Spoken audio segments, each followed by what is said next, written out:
Welcome to the Mental Disorder Podcast. My guest today is John Hirschauer. John was previously an assistant editor at the American Conservative and has recently joined City Journal as an associate editor.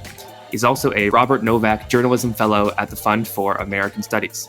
He writes and reports on mental health care, religion and public life, and American politics. John, welcome to the podcast. Thanks for having me.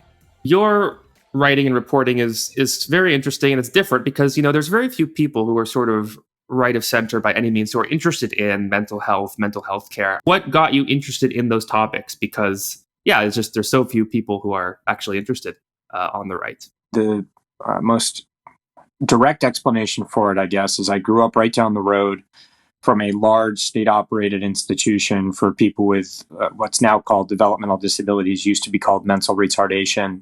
And it, from the outside, is a very stereotypical looking asylum. Basically, you have 1,400 acres, these huge brick buildings that were built in the 1930s as a work progress administration project. So, it's very, very much from the outside a foreboding place. But I got involved about 6 years ago as a volunteer with some of the residents, and eventually got involved in a nonprofit group there that meets with the director of the facility and kind of advocates for the residents and talks about, ways to make their lives better, and just kind of learning a lot about what these institutions are, why they were built, what they're like on the inside, those that are still open, why those that have closed, and sort of tracing the history of the facility within my hometown, which was for a long time, and I think still is, though it's closer now than it used to be. It was the biggest employer in my hometown. And so it was a really big kind of driving feature of life growing up.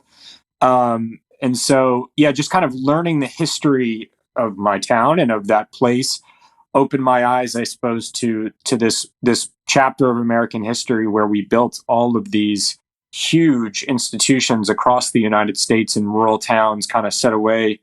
And a lot of people lived their entire lives there, and it was tragedy. Yes, there was a lot of warmth and empathy that I think went undercovered at these places. A lot of people did their best to give people real decent lives. And of course there are the abuses that everybody's familiar with. So I guess it was just getting to know the patients at this facility in my hometown and advocating for it in some capacity that, got me interested in not only the developmental disability side, but kind of by extension, the mental health side of things, where the story is a little bit different, but similar and more familiar to people than the developmental issues side. Wow. Let's take a step back a bit. So we almost talk about deinstitutionalization more than institutionalization, which is kind of funny. But just to start off, what kinds of institutions are we talking about broadly when we're talking about basically institutions for people who can't take care of themselves? What are the different types? Yeah, I guess there are a few different ways to break down the conversation. I think the best way to do it would be from a historical perspective.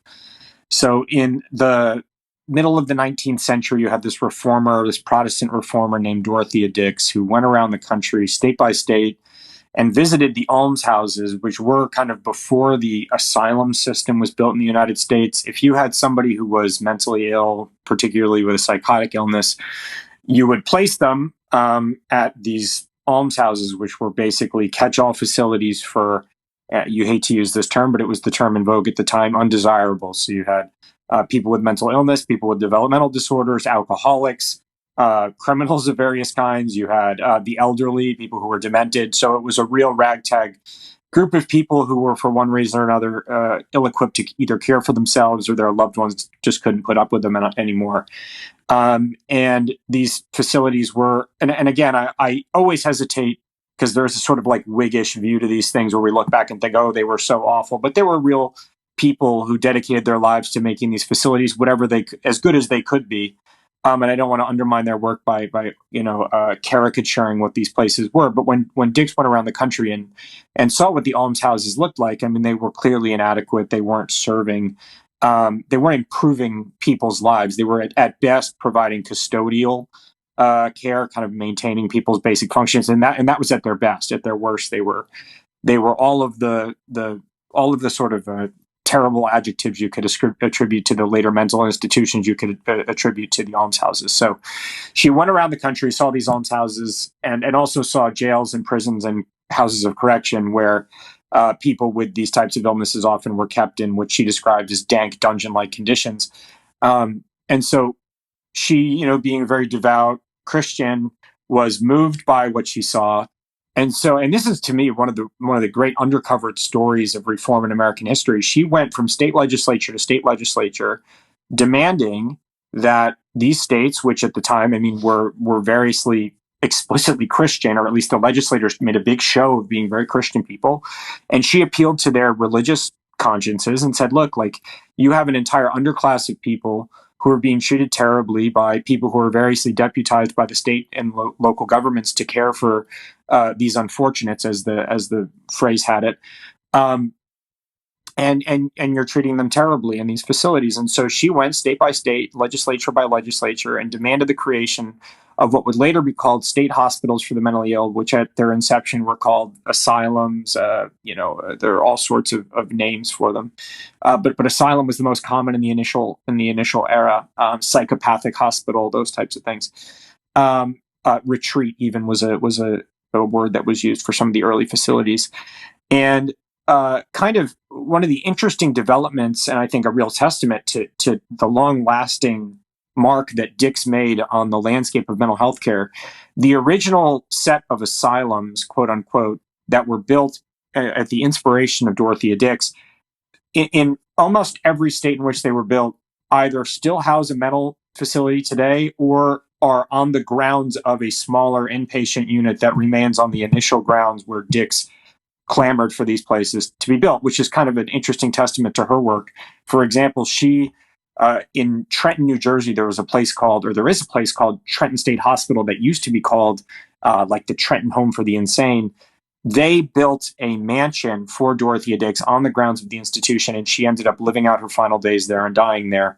And that is still open in Trenton, New Jersey, as the Trenton Psychiatric Hospital. So it was a real testament to what she did for people with mental illness, and the conception that she and the other, what were called moral reformers or moral treatment, was the initial model under which these facilities, these state hospitals, were conceived. There was a thought going around at the time, and we can talk about to what extent this was actually accurate, or whether today there are any lessons to be learned from this theory, even if the mechanism they proposed isn't exactly right, that urban life was bound up in some way with chaos and disorder, both at the level of criminal behavior, but also at the level of psychology and mental disorder, that somehow urbanization was bound up in all of these pathologies, among which were mental illness. So the thought was, we're going to purchase hundreds of acres, in some cases thousands of acres, in the rural part of the state, and we're going to build these retreats. And this is why retreat and asylum were part of the original monikers of these places, is they were thought to be retreats away from urban life, retreats away, asylums from the chaos of urban life, that were set in bucolic rural parts of the state, the respective state in which she clamored for these places to be built. And one of the key reformers she brought along with her, or who was sort of incidentally involved, was Thomas Story Kirkbride, who was at the time they were called alienists because they dealt with the aliens over at the psychiatric facilities. I mean, there's just an unfortunate history with some of this terminology, but he was an alienist and an asylum doctor who came up with this idea called the Kirkbride Plan, where they would build these majestic castle-looking buildings, and therapeutic architecture was the idea, that in addition to having these serene, bucolic rural campuses, you'd have these very majestic, forward-facing buildings that would not only testify to the public, and this was bound up in Dix's idea, testify to the public that this population was of chief concern to the legislature, that we're not just going to put the insane, so to speak, in these dingy buildings, these dingy shacks, but instead we're going to build these almost mansions in these beautiful places to testify to our care for the people with these types of disabilities or mental illnesses. And of course, that vision was betrayed later, and we can get into that. But at their founding, that was the vision, was we're going, and you can read some of the speeches from them laying the cornerstones of these buildings and speaking in very idealistic terms about what these majestic, almost Gothic-looking buildings represented about the state's care for people who couldn't care for themselves. And so, yeah, Kirkbride was part of this movement that said, get people out of the urban areas into rural areas, have them do farm work, have them do, various on-campus occupations, and create a world apart, a community apart, a place of asylum and refuge for people with these types of disabilities. And so those were called the state hospitals. They are called the state hospitals. And today, to flash forward, and I'm sure we'll in time get into the kind of the intervening years between the founding of these places, the abuses that arise later as they become overcrowded, and some of the initial treatment methods were found to be bunk, basically, that the purpose of these places changed. But yeah, today they're called state hospitals. Every state still operates at least one. Oftentimes it's on the grounds of the original institution. So I like to say, when we talk about deinstitutionalization on the mental illness side, so talking about schizophrenia, bipolar disorder, that kind of stuff, we're really talking about a downsizing more than an actual out and out closure for the most part. I mean, now I think Trenton State Hospital in New Jersey is a good example. That place I mentioned earlier might have 200 to 300 patients, where in 1955 you might have had 2,000 or more people living there. So that's kind of the decline we're talking about. And the types of people you have served there today, you're looking at people who are admitted, so they go to an emergency room, they've had a psychotic break or something like that, or they've gone off their medication and they need to be stabilized. So they go to the emergency room after a sort of crisis episode, and they wait for a bed to open up. And if they can't afford a private hospital, they'll be sent to one of the state psychiatric hospitals. You also have people who are adjudicated not guilty by reason of insanity. So this is where those people go. When that verdict comes down in the courtroom, that is where people are sent. They're sent to the state hospitals. Or some states have forensic hospitals that kind of serve the same purpose, but it's the same idea. And the third population, and this population grows smaller with each passing year, and they're sort of an artifact of time in a way, are the long stay patients. So patients who have been institutionalized for 30, 40, sometimes 50 years, who were maybe patients in these places when they were at their height in the 60s and 70s, and just in the sort of, what's the movie, Shawshank Redemption sense, became institutionalized and never wanted to leave. And so that population grows smaller with each passing year, but it is still there, and it is a non-negligible portion of the still extant institutional population. And so that's on the mental health side, and we can kind of stop there if you want to. There's a kind of equivalent story, if you like, with the developmental disorders side of things, but I'll stop there. So there were three different types in there, right? What were they again? You could even expand it out to four. So let me do that. You could do people who have a psychotic break, okay, and aren't responding properly to their medication. And these are people with schizophrenia and bipolar disorder, so psychotic illnesses, if you like, to use that old Freudian distinction.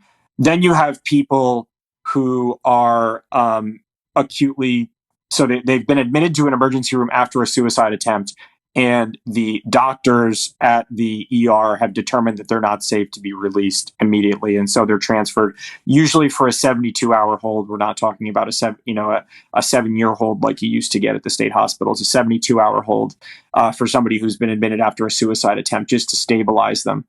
Then you have people adjudicated not guilty by reason of insanity, and even actually, interestingly, in some states.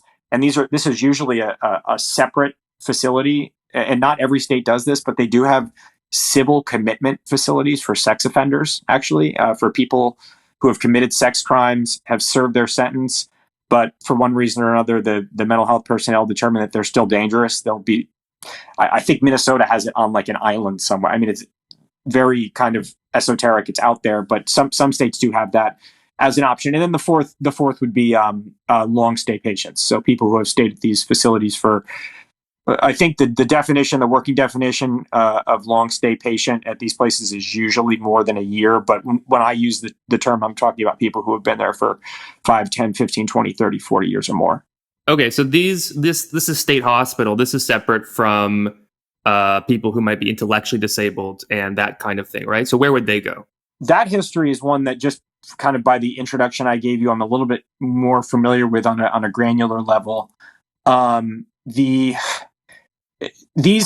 So just like there were state hospitals for the mentally ill, there was a similar reform movement that began about the same time. It wasn't prompted by Dorothea Dix, but it was about 1866 or so is when things came stateside. It started in France, but it came stateside in the middle of the 19th century. There was this movement to create, instead of state hospitals, state schools, they were called, for people with intellectual and developmental disabilities. Because, again, at the time, people with those types of disabilities were, if not out and out shunned from their families, they were sent to almshouses or even prisons, depending on the types of behaviors they were wont to engage in. So the idea was, and this all kind of stems back, interestingly, to there was a hospital or asylum for the deaf, they called it in France, where there was this doctor, Dr. Jean Itard, who started training some of the individuals with intellectual disabilities, because that's one thing that would happen. These facilities, whether they were almshouses, schools for the deaf, insane asylums, they became sort of catch-all facilities for these populations that didn't have dedicated facilities. So like elderly people with dementia would go to the state hospital, or people with intellectual disabilities would go to the school for the deaf. I mean, these were just sort of, it was a square peg round hole type of thing for a long time. So at this asylum for the deaf in France, Americans started to notice, and there's an old New York Times article about this that you can dig up, noticing that, wow, they're actually teaching people with these types of disabilities, intellectual disabilities, cognitive limitations, teaching them the same way you would teach a regular, quote unquote, normal, quote unquote, kid. And that, just as the sort of burgeoning progressive era is being ushered in, and people want to move beyond these sort of hidebound views of people's limitations and so forth with disabilities, there was a real sense that, okay, just like we created these special facilities for the mentally ill, let's do something similar and create special facilities for what was called then people with feeble-mindedness, was the old term, idiots, so to speak. Again, these are the old terms that were used. And so they created a network of what were called state schools. And just like you would send your child, or quote unquote regular child, to the public school, you would send your disabled child to the quote unquote state school. And in their early years, and this is maybe a theme that we'll see across both of the facilities, they really did succeed in their stated function of taking a child with an intellectual disability at a certain age. So you take them at 5, 6, 7, 8, 9 years old, and you give them, and this is what the schools were predicated on, giving them vocational skills, because at the time the idea was, we're going to teach you and give you as much as your intellectual gifts or limitations will allow. And if the best chance for you to quote unquote live a normal life is to be a farmhand, well then, by golly, we're going to make you a farmhand. Or if your best chance is to be a mechanic, then we're going to make you a mechanic. And so just as the state hospitals were built on these huge physical plants, the state schools took on a similar model, because in large part, agriculture was the best chance for a person with these types of disabilities, particularly males, to have permanent employment upon leaving the institution. And so they placed these facilities in rural areas, and they gave, in the early years, so we're talking 1880, 90, into the early 1900s, they really did succeed. And if you read the early boards of trustees reports in terms of the numbers of people coming in and being put back out into the community, quote unquote, it really was an impressive clip for the time, with shoestring budgets in many cases. These were never well-funded institutions, okay? But over time, just like on the state hospital side, though, I would say actually it was worse, if it's possible for it to be worse, because the people in the state schools were helpless in a way that the people in the state hospitals were not. These facilities, as more and more parents of people with these types of disabilities heard about the successes at the early state schools, they said, okay, I need to get my kid there. I need to get my disabled child or son or daughter into this facility as early as possible. And what started as schools with maybe 100 people started turning into schools with 300 people, into schools with 500 people, into schools with 1,000 people, and staff, maybe 100 staff. So you're talking about a 10 to 1 at best staff to patient ratio or vice versa, patient to staff ratio.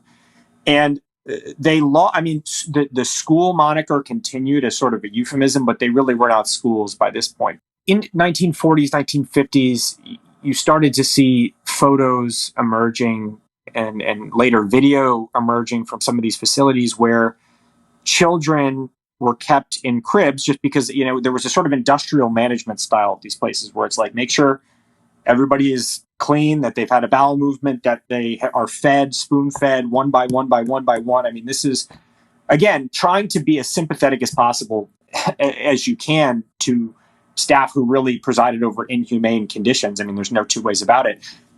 There is a certain logic to it in a terrible way. If you are that outmanned, so to speak, that you kind of have to view people in terms of when was the last time he or she had a bowel movement? When is the last time he or she ate? Does he or she have clean clothes on? You can't provide the sort of individualized care that's necessary, especially for people with severe and profound intellectual and developmental disabilities, which are often bound up with medical problems, or sometimes they have co-occurring mental illnesses. So it's just, it was nothing approaching dignified care or anything that a country as wealthy as the United States should be proud of. So it precipitated eventually, as things sort of reached a crisis point, where there was a Geraldo Rivera expose at the Willowbrook Institution in 1972, I want to say, where he went in unannounced to the walls of this Staten Island facility and just saw, kids in cribs whose legs were totally whittled down almost to the bone, who may have otherwise been able to walk, but because they had been kept in cribs more or less continuously for 10 years, they'd lost permanently the ability to walk. Just, human tragedy of a scale that the United States, frankly, I don't know that they've ever fully, quote unquote, reckoned with, to be honest with you. And I think it engenders a lot of righteous indignation, and probably rightly so, for many people who had to live in these types of facilities. But those types of exposés that happened in the middle to later part of the 20th century precipitated a lot of reforms, and I think this leg of the story is often undercovered. There was the creation under Richard Nixon in 1972 of what was called the Intermediate Care Facility Program, ICF-IID, later called ICF-IID for intellectuals with intellectual disabilities. At the time, ICF-MR, Intermediate Care Facility for people with mental retardation. And basically, it told the states, look, if you're going to continue to operate these state schools, okay, what you're going to have to do is you're going to have to basically invert these staff ratios. So instead of 3 patients for every 1 staff, it's going to have to be 3 staff for every 1 patient. Okay, and I'm using a little bit back of the envelope math here. This is not exactly what Appendix J says, but this is close enough for government work, right? You have to, instead of having cribs stacked on top of one another, we're going to mandate at a bare minimum a certain amount of square footage that each patient is entitled to if they're going to be living at this facility. We also are going to mandate that people, and this is something that unfolds over time as litigation about the rights of individuals to live in the community if they wish, it kind of unfolds. Later, we're going to see if you're going to keep somebody in a facility like this, they've got to be aware of the alternatives. They have to have the right to choose that alternative, especially if they're on the intellectual disability side. It's not like they committed a crime and are being held for that. They're innocents, okay? And so giving people a full array of choices, among which is the institution, but it's not the only choice. And I can attest to this firsthand. I do think I can speak with some firsthand experience on this, because now I the facility where I volunteer now was one of these state schools. It was a house of horror in 1950 in some ways. I do not want to paint with too broad a brush about what these facilities were like in the 50s and 60s, because there were redeeming qualities at every one of these places, and every one of these places was not the same. Willowbrook State School was not Southbury Training School, was not Mansfield Training School, was not. They're not all the same thing. There's a different experience at every facility. And it's a mistake, and it casts too broad a brush on a lot of human effort that went into making these facilities everything they could be. But the place in my hometown was a state school, and there were all sorts of exposés. And I can say today, I walk the halls of these buildings, and I see. Again, I'm not a patient. I can't give you a day-to-day experience, but this is a huge part of my life. I go in unannounced, and I I see the staff caring for the residents, and it's just not. It's not what it was in 1955. It's not what it was in 1985. It's not what it was in 2005. So these regulations are a testament, on the one hand, to the possibility that to the potential, I suppose, of federal regulations to make a meaningful on the ground difference in the lives of people who are in these types of facilities. Number one, but number two, and this is kind of a difference between the mental health and developmental disability side, there is a call for total abolition of these facilities that does not exist in as meaningful a degree on the mental health side, because I think people realize just the impracticality of it, that you're always going to have patients who, somebody gets adjudicated not guilty by reason of insanity, and what's the alternative? If you're not going to do that, then what are you going to do, right? So I think legislatures have kind of arrived at the fact that there's just an inevitable need for that level of care. But on the developmental disability side, 17 states no longer operate a quote unquote state school or developmental center or rehabilitation center, whatever euphemism these places have taken on now. And there is, the largest disability rights organization in the country, the ARC, officially opposes the continued operation of these facilities, even if the individuals and their guardians want to remain there. So they advocate for, and this has been one of the things that's been most chilling for me to cover, has been what it actually looks like on the ground. If you say, in the name of disability rights, these places are hidebound, terrible places, we're going to close this place, we're going to shut it down because that's the right thing to do. It's one thing to say that. It's one thing to sign a bill that says that. It's one thing for the governor to sign it saying we're going to do it. It's another thing to move 150 people who are more or less satisfied with the place they're living and can hardly express themselves and have oftentimes lived at these facilities for 5, 10, 15, 20, 30 years. Tell them, hey, in your limited understanding of the world, maybe this is all you know, but we're going to take you out and we're going to move you because the governor says so, because disability rights people say it's what is in your best interest. And yeah, you just see, that has been the most gobsmacking part of all my reporting across the mental health and developmental disability side, has been what happens to these people with these really severe developmental disabilities who are told, and they can hardly comprehend it, that, you're going to have to leave the place that you've lived for 30 years. And what that actually looks like in practice can be chilling. But, there is another side to it. And I apologize, Jonah, for rambling here, but there's another view on this, and it's not mine, but there is a view that these types of facilities per se, Willowbrook State School is just as bad as Southbury, is just as bad as Mansfield, is just as bad as Topeka, is just as bad as any facility across the country. They're all the same, and they all should be shut down. You should put a plaque on it, and we should salt the earth on the places where these facilities used to be housed. So it's a very intense conversation, and the intensity of the conversation, frankly, is born of how bad the places were in 1970. So I almost can't blame the people who are as incensed as they are, because I don't know, either they don't appreciate how much things have changed, or, and this is more common, I think, because a lot of the advocates who oppose these places have seen the inside. They know that it's not Willowbrook, but they still think this is a simulacrum of real life, and it's not real life. It's fake, and I would never want to live there. Therefore, nobody should live there, sort of thing.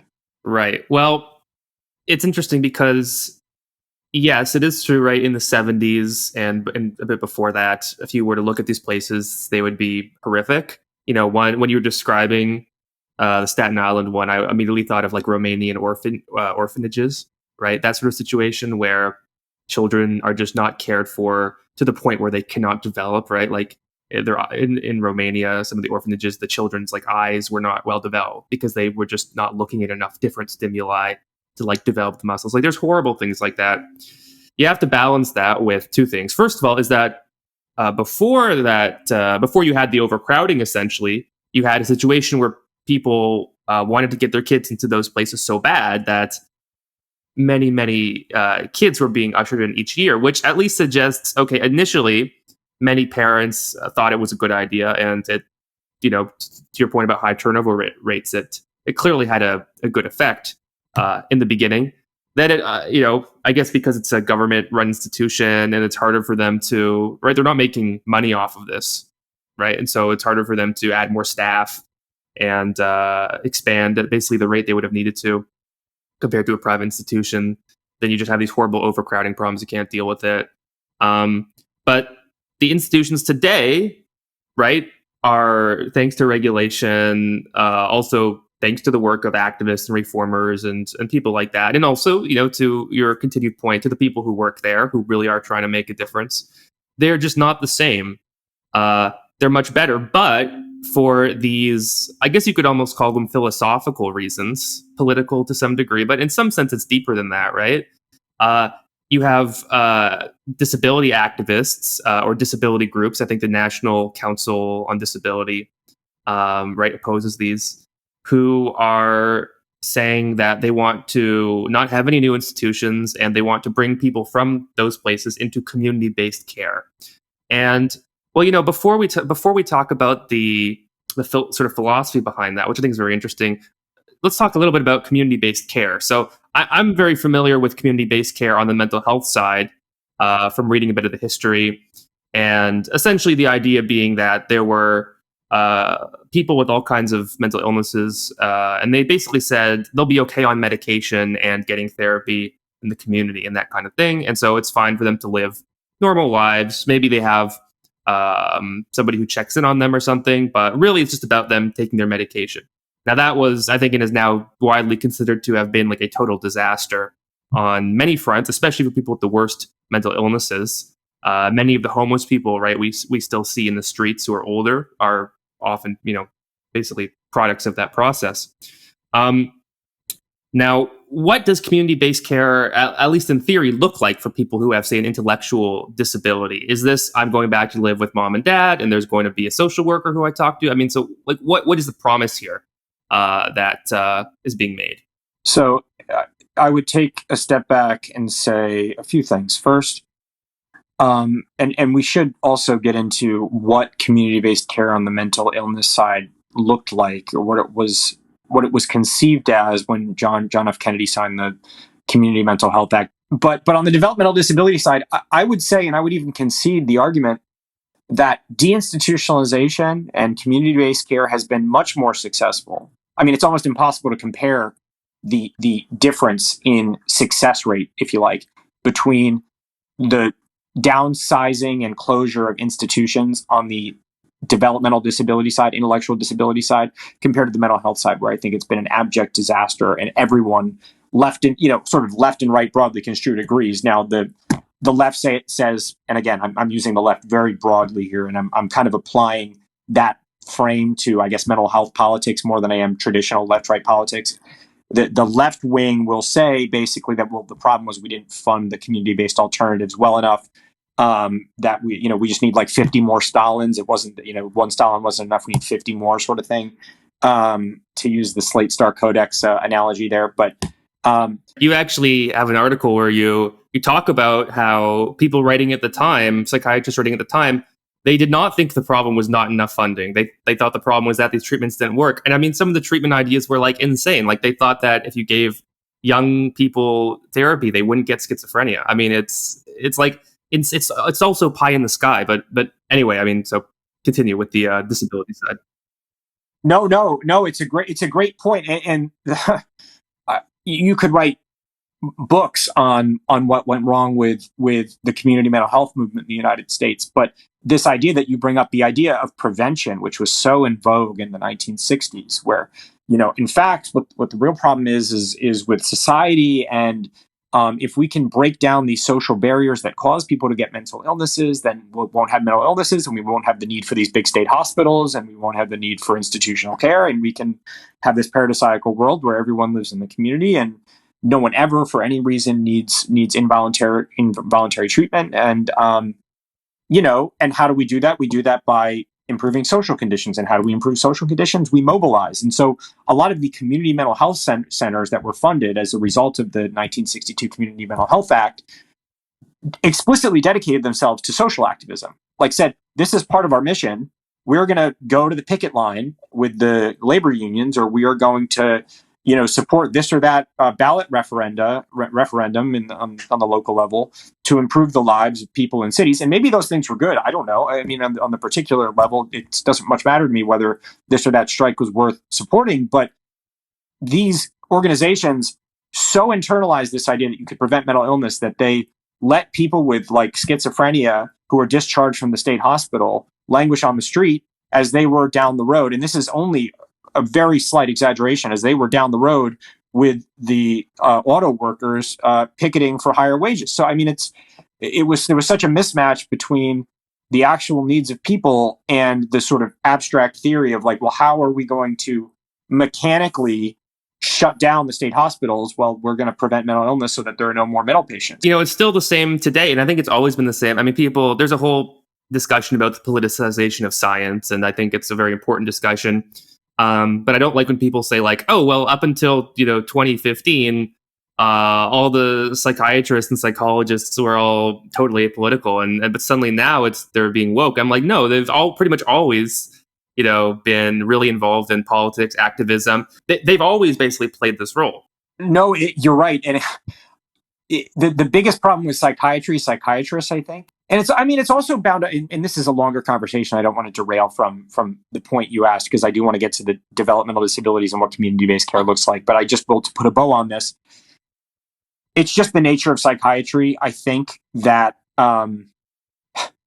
we've been shooting darts at a dartboard for now 150 years, trying to figure out what even causes some of these conditions, and we still don't know. We have a better idea now, but we still don't know. I mean, you can look at an MRI or at a PET scan or whatever, and there are things you can pick out and say, okay, maybe this person has schizophrenia, maybe, or maybe they don't. Maybe they have dementia. Maybe they have nothing at all. There are certain symptoms that when they appear in constellation, you can think, okay, I've got maybe a 70% chance, if I'm just guessing blind, that this person has a psychotic illness, but we don't know for sure. It's not 1 or 0. It's not a binary test. And so, yeah, we're dealing with, at best, in inexact science, at best. And so that is that has to be in the background of this conversation, I would say. It's like, when we're talking about involuntary treatment, I mean, it's very hard to argue. I don't think it's an insurmountable burden, but I think the activists have a point that we've got to be very precise about what we're talking about when we're basically detaining people to treat an illness that we can't precisely diagnose, like with a total 100% certainty. So that, yeah, I mean, I think that kind of colors the background of the deinstitutionalization conversation. But just to answer your question directly about what community-based care looks like for people with developmental disabilities, and I want to make every concession here that it has broadly been very successful. And if I had a disabled child, I would 95%, unless there were some really severe condition that would warrant me considering otherwise, I would probably consider community-based placement. And I never want to speak for a parent or what I would do, but that's just me kind of being extemporaneous here, just to kind of comment on how good the services are in many places. You have a continuum of services that isn't perfect, and I wouldn't advocate the positions I do if I believed it was perfect. But broadly speaking, you have everything from supported living in an apartment. So for somebody who's really high functioning, sometimes people even have college degrees or whatever, but they have, maybe autism or some sort of like basic neurological issues that require help with day-to-day functioning. They might have a social worker, like you're saying, who will pop in every once in a while. That's at the very high functioning end of the spectrum. And then kind of the most common mode of service provision now for people with developmental disabilities who would have been in state schools 50 years ago is the group home. I mean, that's sort of now the model across the United States. Is anywhere between a 2 and 5 person group home is kind of the standard now. You get some bigger group homes at the 6 to 10 to even 16 person size, but those are rarer now than they used to be. Kind of in the initial phase of deinstitutionalization, when they were getting people out of the state schools, just in a desire to get them out as quickly as possible, they said, let's build a 16 person group home, but that didn't last very long. And they kind of gradually downsized to the point where now there are 2 to 5 usually is the range, even 2 to 6, but depends on the state. And then there are, interestingly, this is a product of the 1972 reform. You have private equivalents to the state schools that arose. So basically private ICF IIDs. And some are as small, sometimes as 6-bed units that are basically intensive care units in the community for people with really severe disabilities who would need basically either to live in a nursing home or a state school or whatever. But they try to recreate the services at the state school in a smaller, quote unquote, community-based environment. And that's a loaded term, but I'll allow it for the purpose of this conversation. A little 6-person unit, or sometimes you can get a 32-person ICF in a quote unquote community setting, or a private 150 bed facility that from the outside looks just like a state school, but it's run by a private agency. So those exist. They're rarer. The same forces that are trying to shut down the public ICFs are trying to shut down the private ICFs, even the 6-person private ICFs, for the ideological reasons you mentioned. They think even though they're in the community, they're still based on the medical model, so to speak, which is out right now, and you can't support that. There are still the state schools, which they're some states like Texas has 13 of them. 17 states have none of them, and there's sort of everything in between. So it's the advantage of that form of care. If I can lay out the maximalist case for it, or the best case, I think, and this goes across the mental health and developmental disabilities sides. I think that this is the best argument, as far as I can tell, for institutionalization for these types of populations. You cannot, in a group home, in a small independent apartment, recreate the wraparound services that you get in an institution. If you imagine the average client at a state school developmental center, public ICF, who has survived all these rounds of deinstitutionalization and is still there, you're talking about people with co-occurring intellectual disabilities, which, they have the mental functioning of a toddler or less, and also schizophrenia or it's like a psychotic illness on the side. You have people with behavioral issues. You have people who bang their heads against the wall. You have people who eat inanimate objects, and they need the entire house proof to make sure that they don't pick up a piece of plastic and choke on it. Some of the biggest horror stories we have of people being discharged from these types of facilities is they have what pica is the condition, and they go from an intermediate care facility where all of this stuff is, they make sure that there's nothing loose in the house that you can swallow. They get placed in a less intensive community-based setting, and they choke to death. I could pull up a million articles where that happens, and it's terrifying. But that is the reality of the types of patients that are left in the state schools, so to speak, the developmental centers. And so the best argument, I think, for that level of care is that for those types of clients, if you think about all the services they need, all right, they need occupational therapy, they need sometimes dietary services to make sure that the food they're eating is pureed properly, because some of them have aphasia and they can't swallow properly. So they need to have the food ground to a specific consistency. If it's at the wrong consistency, they'll choke. That's it. Game over. So it's got to be right. No mistakes. You have people who have bringing a person with severe intellectual and developmental disabilities to the dentist. You couldn't imagine how hard that is. You can't just bring them to the dentist where you or I go. There are all sorts of specific. A lot of them need sedation because they won't voluntarily comply with somebody poking and prodding around their mouth. So it's almost impossible for some people in the community with IDD to get dental services because they can't find somebody who's a specialized provider. So having dental services on grounds, having a psychiatrist and a behaviorist on grounds. So if their behaviors are ramping up and they don't know why, having a behaviorist on the grounds of the campus, not 30 minutes away, not somebody we can call for an appointment. Maybe they'll see us in 2 months or whatever, if we're lucky, but somebody who can literally is in a building right down the road, who can walk down the street, take a car down the street to the building, walk in, see what's going on, and address the issue, whatever it is.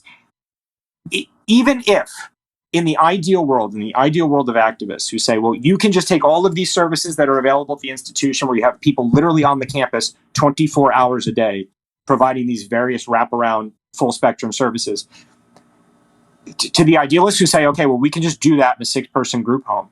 If you think about the expense involved in recreating that so let's say you have a state school or a developmental center or ICF or whatever with 200 people. You say, we want to do this exact same thing, but we want to do it in 5-person units. If you think about the cost involved of reproducing that single locus of care, and it's not just about cost. I can make an argument for these places that has nothing to do with cost, but just at the pure practical level of how are you going to reproduce these services to this degree for a population that, kind of by natural selection, if you like, is the highest level of need in the state, because otherwise they wouldn't be there. Just sort of the way it works. It's a no-brainer. To have a single purchaser of medications, think about the economy of scale effect. If you have to have, somebody, if you have one person buying, medical supplies for the entire facility versus, whatever 200 divided by 5 is, purchasing individual medical supplies for the different units. it's just an obvious choice to have the economy of scale at the institution. So I don't know that even answered the question that you asked, but No, it did, because I yeah. asked way back when I asked about what the community-based care was like for people with intellectual disabilities and that kind of thing.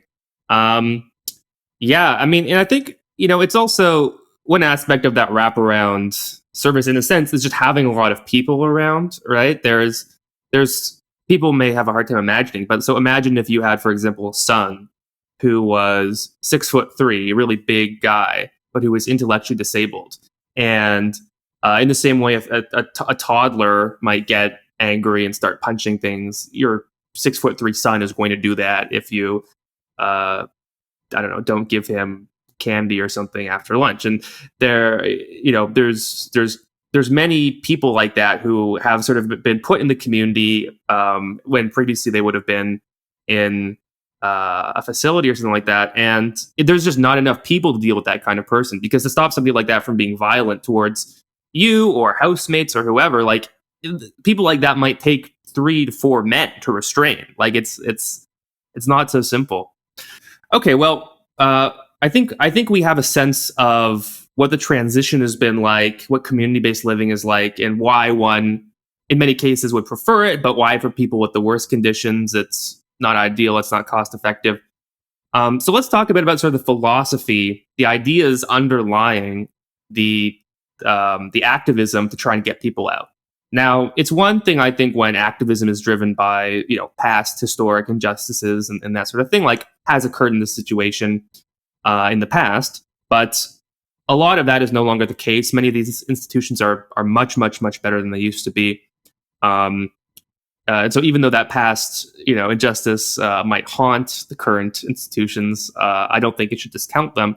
But a lot of the activism seems driven by the desire for people who are disabled in whatever sense to live normal lives. And part of that is to live as normal life as possible, say, in the community. But there's also an aspect of that which is like they need to live real lives, in the sense of it's not just enough that, say, you could have a institution, a state school or something like that, where you have all the different sort of elements of normal life, right? It's baked in. Like that is not enough. There needs to be an authentic normal life lived by people with these disabilities.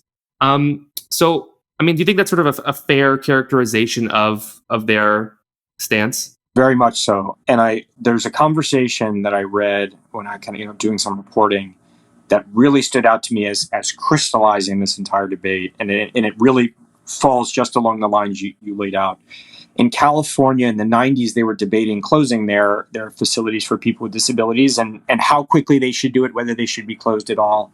And there was a study that came out by Strauss and colleagues, Chevelle and Strauss maybe, that found actually that when former residents of the institutions for people with developmental disabilities there, but arguments obtained kind of on the mental illness side as well, but when patients were discharged from these facilities, they actually had a higher mortality rate than would have been expected had they lived out the remainder of their lives in the institution. And they actually put out a chart, because these were all not all wards of the state, but they were living at state facilities. And so the sort of mortality tables were available to the statisticians, and they could compare 1-to-1, like, what were the death rates? What would we have expected for a person of this profile, charting it out over time. And they found that there was a significant, I don't remember the exact number and don't want to quote it out of pocket, but I mean, it was orders of magnitude higher for somebody who had been discharged prematurely into the community. And this caused a huge uproar in the disability community, because it was thought, and there are all sorts of social scientists who have dedicated their entire careers. I mean, I don't want to name the litany here, but there are people who their entire career has been dedicated to the proposition that there are no downsides, zero downsides to the deinstitutionalization of all people, but of people with developmental disabilities in particular, which is set forward as sort of like the perfect example of what we can do for people with mental illness or old people in nursing homes. Like developmental disabilities is thought to be like, this is what it could look like for everyone. And so to have any sort of downside rear its ugly head, or even potential for risk consideration, was intolerable. So there was a huge response from the social scientists who were invested in this narrative, and they worked so hard to debunk it. And they put out, papers arguing that, they didn't, that actually what happened was patients who were discharged from the state school and sent to a hospice unit off the grounds were counted as having died in the community. And this is what actually fueled the increase in mortality, and it wasn't due to the community. And then Chevelle and Strauss shot back with their own paper saying, no, actually our data is sound, whatever. So there was a whole controversy about this. But the nub of it is, and this is to get to your point, there was one letter to the editor that was written by a parent of a deinstitutionalization proponent whose son had, I think, very mild disabilities. I don't know that for sure, but I remember, him speaking about having a son, and from what it sounded like in the description, he didn't sound like he was terribly, terribly disabled, but I could be wrong about that, but that's not important for this.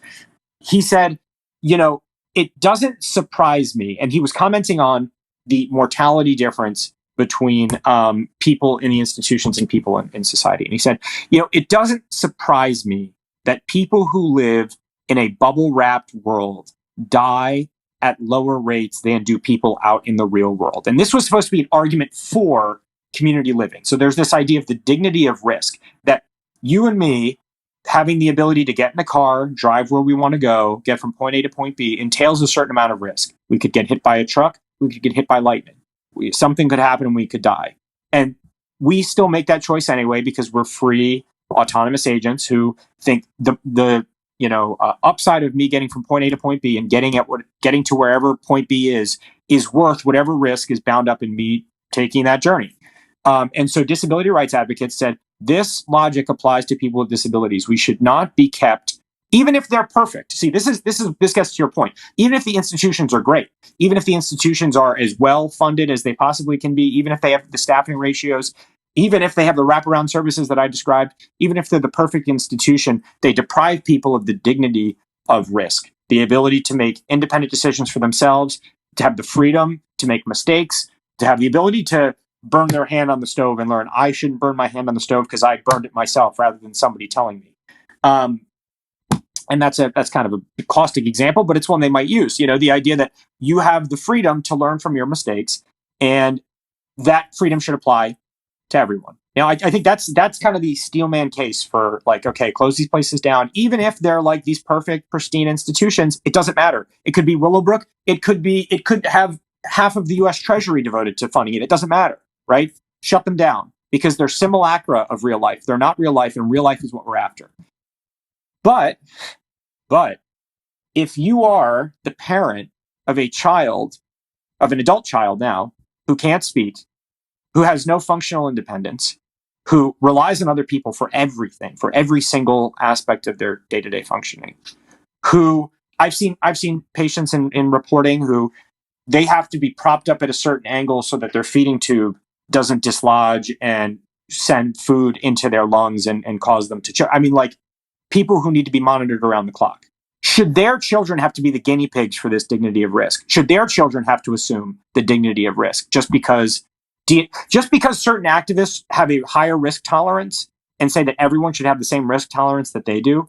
Does that mean that the individual at the public ICF who's very vulnerable and the only thing they've ever known is life in the ICF, and they tell proctors who come and ask them if they don't want to leave, and whose parents say, he darts out into traffic, and at the state school, everybody's driving 15 miles an hour around the grounds, and it's okay, and he's not going to get hit by a car. But if he does that in a residential neighborhood, he might get run over. Who gets to determine how much risk that individual is willing to take? And I certainly don't think it should be. And now I'm going to be a little bit polemical, but frankly, I think it merits it. It should not be credentialed people, high functioning people with autism who say, I am disabled. I get to speak for every person with a disability. Yes, I went to Harvard. Yes, I went to some elite school, but I have autism. And so therefore, the nonverbal person at the state school has to have the same risk preferences that I do. No, you don't get to make that call. You don't. I'm sorry, you don't. And it's hubristic. Just like I would never say that individual from Harvard should go live in an institution. So of course I wouldn't say that. But the idea that what they cook up, not them, but activists, what disability rights advocates cook up is the ideal life. has to be for each and every person, regardless of their stated preferences or their guardian's stated preferences if they're incompetent. That should stand in for their preferences is, I mean, I don't want to even use the words what I think of what it is, but I just don't think it's right. I don't. I fight very hard, and I think it's a losing battle, unfortunately, but I'm fighting very hard because I don't know. These facilities are being shut down one by one on exactly this logic.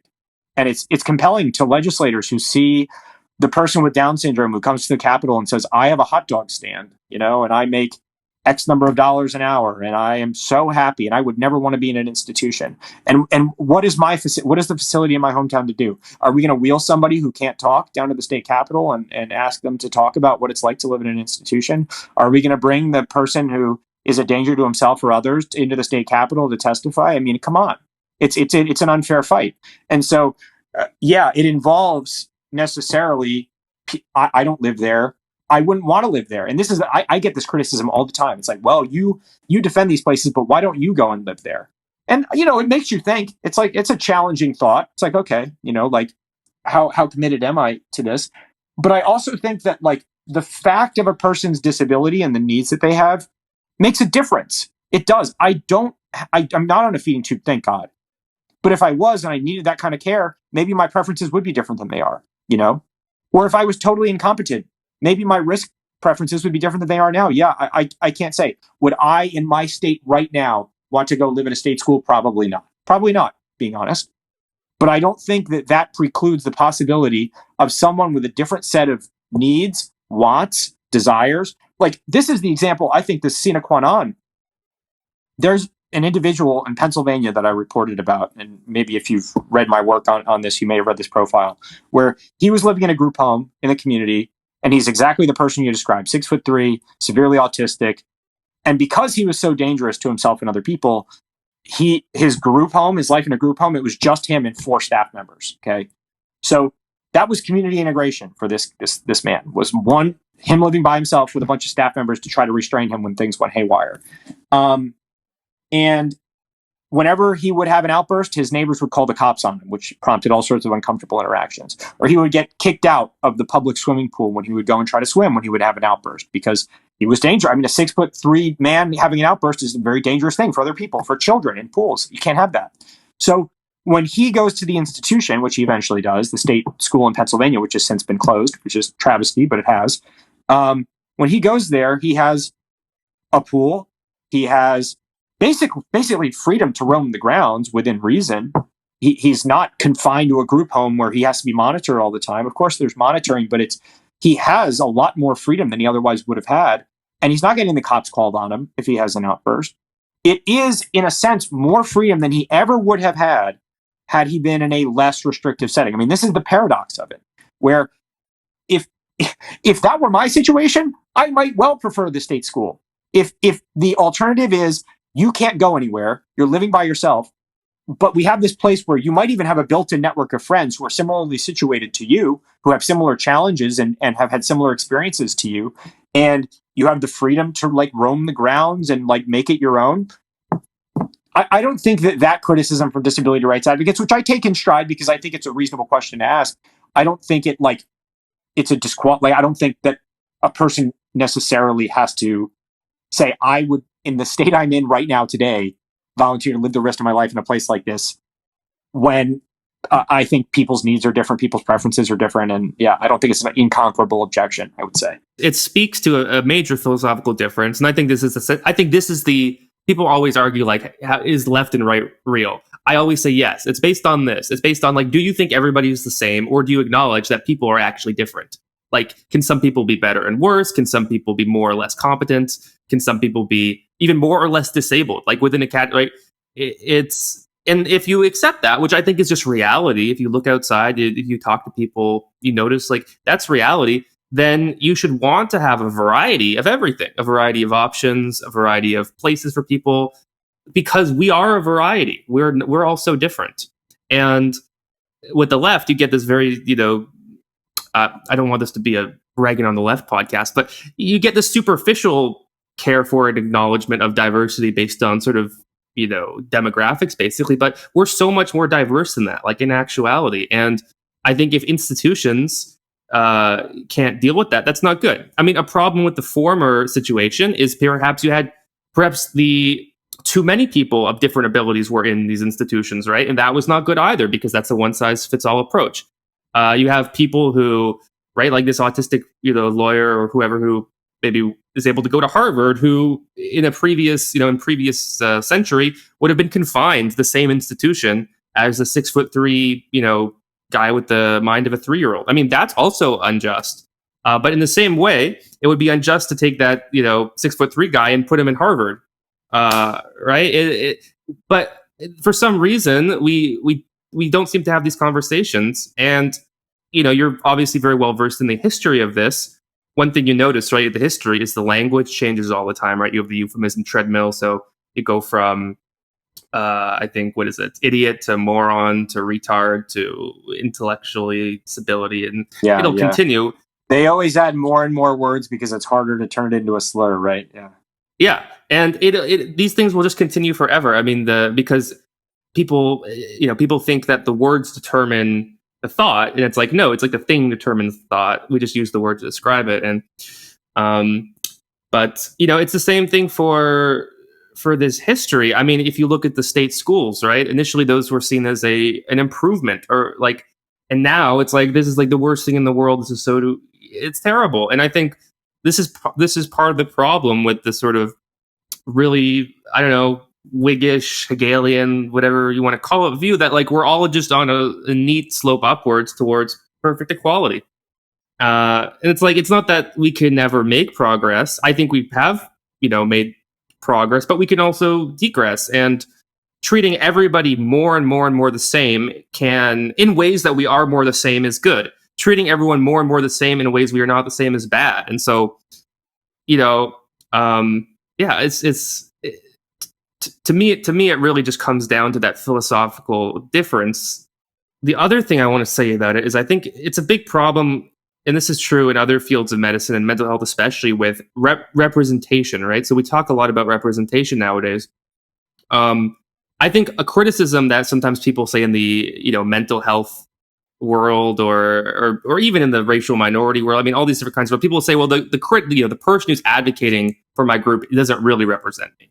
I think that's often a legitimate criticism. I would say we don't necessarily even apply it enough, right? Like when we have activists who are saying, like, I'm a black activist or I'm an indigenous activist. I mean, how many indigenous activists are like 1/64th, indigenous or whatever? And how many people who are, Marxists who are claiming to speak for the working class have like PhDs from Ivy League universities? I mean, we really don't have representation that's accurate.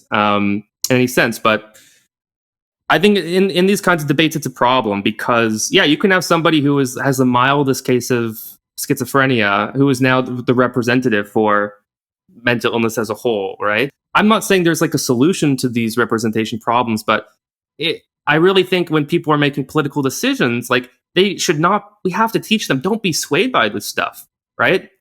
The people with a disability is a massive category. People with mental health condition is a massive category. It really, truly is not possible for one person to get up there and represent all those people.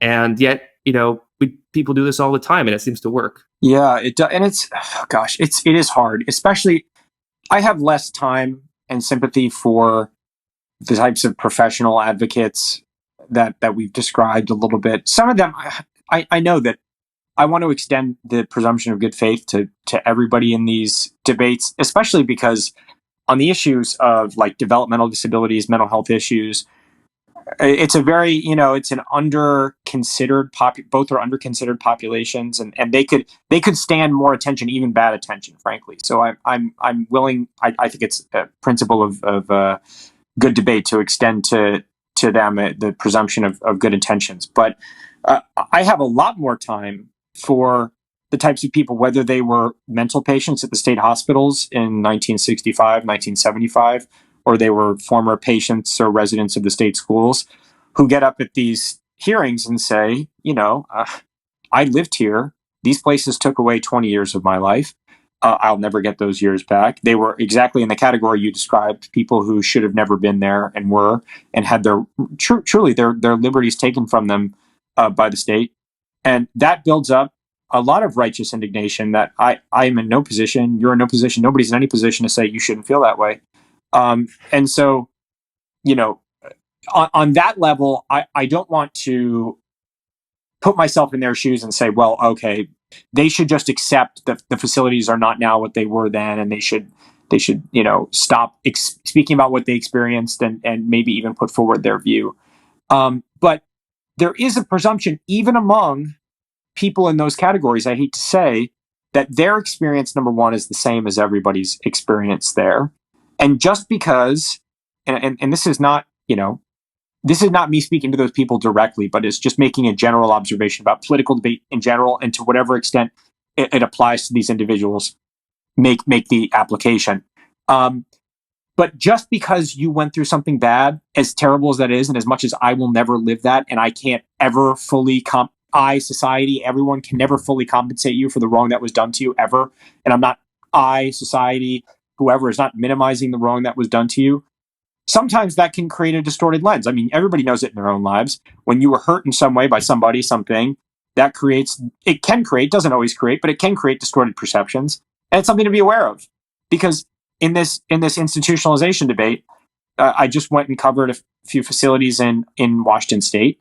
And this guy who was institutionalized in, I think, 1950, and he was there for first 20 years of his life. And I'm sure it was terrible. I grant that it was terrible.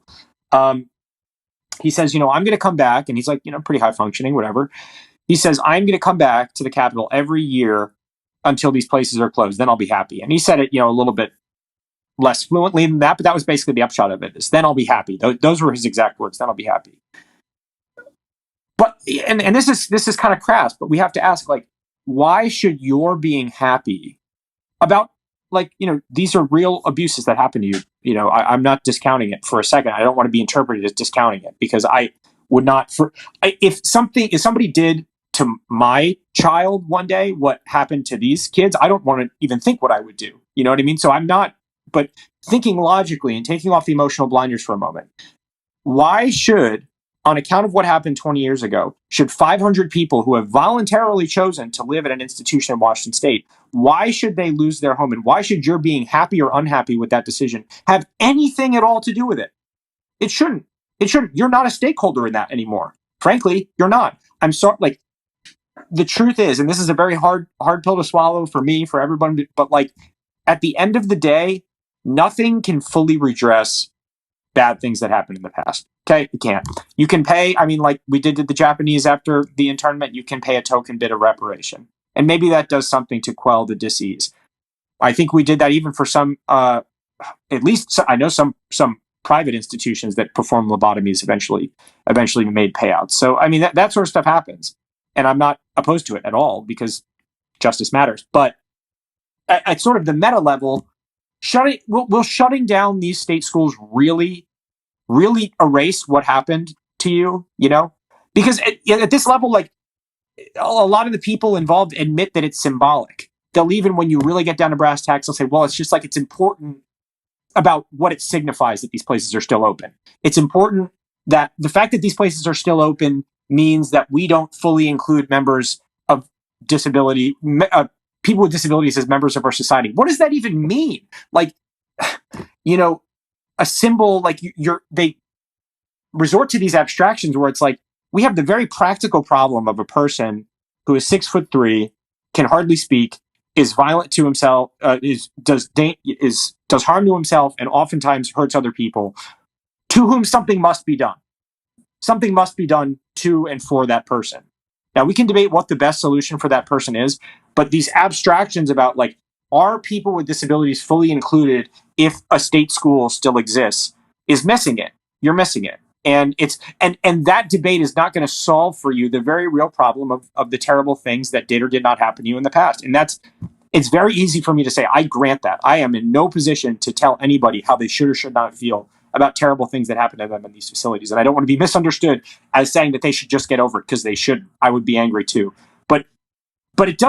But that anger has real world implications for the actual people who are living there today. Because if the solution to their anger at what happened 50 years ago is to move out 500 people against their will, then yeah, I think we, as people who didn't go through that, have the right to say, no, actually, I am sorry that happened to you, but that does not give you the right to superimpose your preferences on people. It doesn't. So it's a very hard conversation to have, and it's not one that I'm often forthright about, because I don't want to be seen as minimizing the suffering, the real suffering that people had that I've never had, thank God, and never will have, hopefully. Never know for sure, but I don't want to be seen as minimizing that on the one hand, but on the other hand, the fact that tragedy happened at some of these places cannot be the only reason we shut them down. It can't be. Yeah, but this whole conversation, like one person's what is a terrible place for one person is a great place for another person. People, if they can be mature and they can have good theory of mind, can escape the trap of I can only speak on my own experiences, can put themselves in the minds of other people in other situations and say, like, this would be terrible for me, but I can still see it's good for this person, right? Or this was horrible for my son or for the people who went through this, and it's still good for the people who are now. Like, that is, I suppose, a kind of it requires some distance. It requires some, maturity. Emotionally, I can tell you're more closer to this issue than I am, but I think that is what we should all aspire to. Whether or not we can ever actually make it there, that's what we should aspire to. In any case, John, it's been great chatting with you today. If people want to read your work or learn more about you, where should they go? They can visit my Twitter at John Hirschauer, H-I-R, S as in Sam, C-H-A-U-E-R. So I would have pointed them to my author page at the American Conservative. You can still look there as I transition to City Journal, hoping to write more there. I do have a few articles that will be coming out in the next few weeks into months, kind of about the deinstitutionalization issue that I covered for the Novak Fellowship, and those will be on my Twitter page. So look forward to blasting those out. All right. Well, John, yeah, it's been great. Thank you for coming on the podcast. Thanks very much.